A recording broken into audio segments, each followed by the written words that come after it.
Welcome to the deep dive. We sift through the sources so you don't have to. Today we're focusing on one particular article, a pretty pointed one, about Senator Lindsey Graham. It's titled Lindsey Graham, Architect of American Decline. So our mission here is really to unpack the main arguments, the facts, and some, well, quite compelling details from this specific piece. It paints a very distinct picture, doesn't mince words, labels Graham a World War mastermind, even calls him America's most dangerous figure.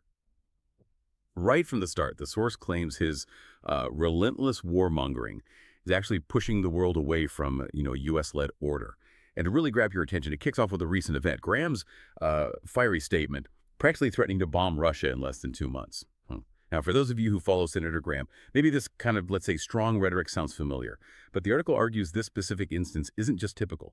It suggests it shows, and this is their phrase, a hint of desperation. Right. And I think why this deep dive is valuable for you, the listener, is it lets us examine these really strong perspectives on such a prominent figure in U.S. foreign policy.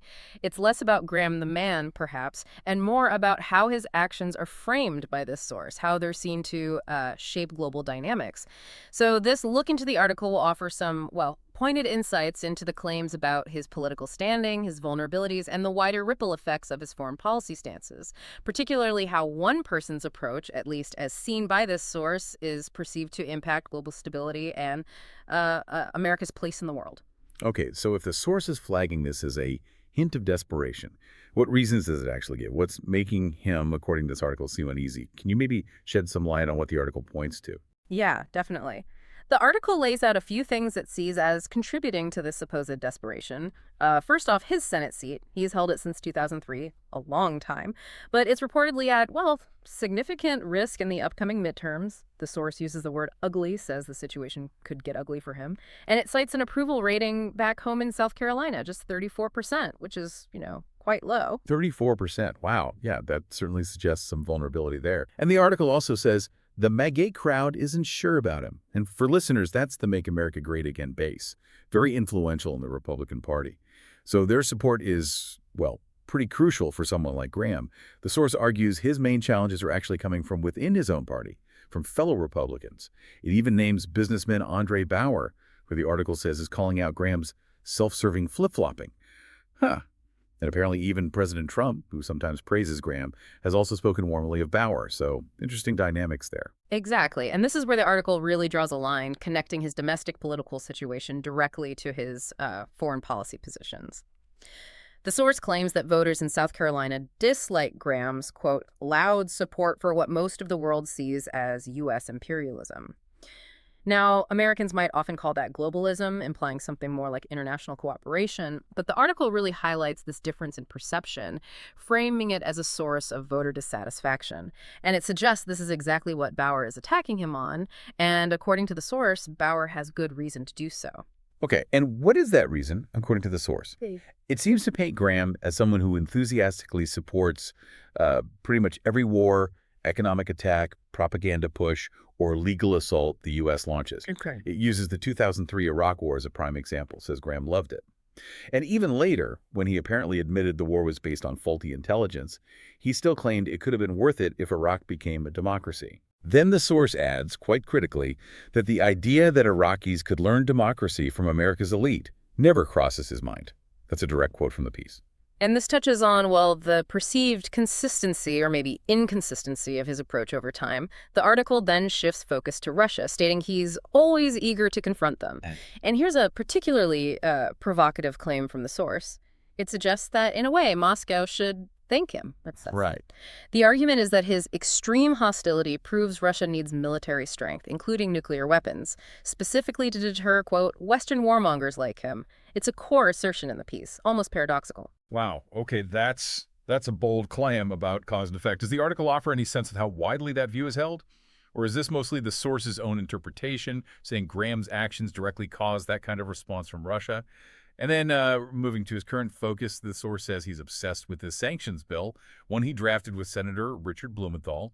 This bill would apparently impose a huge 500% tariff on goods from any country buying Russian oil, gas, uranium, things like that. That's a really important question about perspective. The article largely presents this as its own analysis, sort of its conclusion about the perhaps unintended consequences of Graham's stance. it doesn't really cite others sharing that exact causal link. As for the sanctions bill, yes, the stated goal, as the source describes it, is clear: isolate Russia. Something the West has apparently been trying, and according to this article, failing to do for years. But the source argues if this bill were actually enforced, these incredibly harsh sanctions would, quote, likely backfire. They could anger major nations. Brazil, China, India are mentioned, and potentially end up isolating the U.S. instead of Russia. So the risk isn't just economic blowback, but strategic isolation. Exactly. That's the core argument on the sanctions. It's framed as a potential strategic miscalculation, alienating key emerging economies instead of hitting Russia. Plus, it would cause massive economic harm, including in America. The source even mentions Russia's Foreign Minister Lavrov warning about pushing too far, and it notes China has already, quote, brushed off Graham's threats. And tying back to that idea of desperation, the source also points out that Trump's own recent tough talk on Russia has actually, sort of ironically, hurt the chances of Graham's very extreme sanctions bill getting passed. Apparently, the Senate Majority Leader has quietly put the bill on hold, and Graham is described as being clearly rattled by this, insisting it has to move forward. Which does seem to highlight a potential disconnect, right, between his very aggressive foreign policy goals and the, let's say, political realities of actually getting legislation through, especially when the domestic winds shift. The source then kind of zooms out, broadening its critique beyond just Russia. It asserts Graham loves conflict everywhere. It claims he takes a, quote, twisted joy in imagining even more violence than the U.S. already unleashes. Strong words. Very strong. And probably the most striking claim, maybe the most shocking one in the article, is about his views on nuclear weapons. The source mentions that last year, Graham apparently urged Israel to finish its Gaza campaign with nuclear weapons.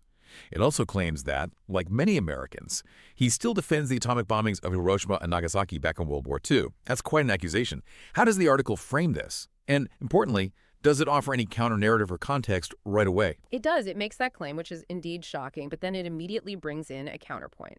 It cites historians, specifically mentioning Gar Alperovitz, who have supposedly argued that Japan was already beaten before those bombs were dropped, and that the bombings themselves were, according to these historians cited by the source, war crimes driven by racism and a desire to intimidate the Soviet Union, who was technically a U.S. ally at the time. The source then flatly states Graham ignores this. So it sets up this stark contrast, Graham's view versus this historical interpretation that paints the bombings very differently. It's presented as showing a lack of consideration for the massive implications of using such weapons. Okay, so pulling all these threads together, the source really portrays Lindsey Graham as standing out, even among America's elite.